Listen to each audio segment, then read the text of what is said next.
ನಮಸ್ಕಾರ, ಲೋಕಾಯುಕ್ತ ದಾಳಿ ಟಿವಿಗೆ ಸ್ವಾಗತ. ನಾನು ಗಾಯತ್. ರಾಜ್ಯ ರಾಜಕಾರಣದಲ್ಲಿ ತೀವ್ರ ಕುತೂಹಲ ಮೂಡಿಸಿರುವ ಸಚಿವ ಸಂಪುಟ ವಿಸ್ತರಣೆ ಪ್ರಕ್ರಿಯೆಗೆ ಕೊನೆಗೂ ಮುಹೂರ್ತ ಫಿಕ್ಸ್ ಆದಂತಿದೆ. ಜೂನ್ 27 ಅಥವಾ 29ರಂದು ಅಧಿಕೃತವಾಗಿ ಸಂಪುಟ ವಿಸ್ತರಣೆ ನಡೆಯುವ ಸಾಧ್ಯತೆಗಳಿದೆ.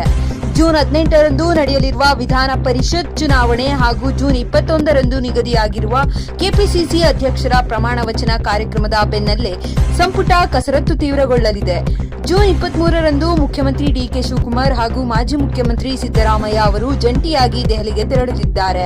ಜೂನ್ 24 ಮತ್ತು 25ರಂದು ಎಐಸಿಸಿ ವರಿಷ್ಠರೊಂದಿಗೆ ಸರಣಿ ಸಭೆಗಳು ನಡೆಯಲಿದ್ದು, ಸಚಿವರಾಗುವ ಅಂತಿಮ ಪಟ್ಟಿ ಫೈನಲ್ ಆಗಲಿದೆ ಎಂದು ಮೂಲಗಳು ತಿಳಿಸಿವೆ.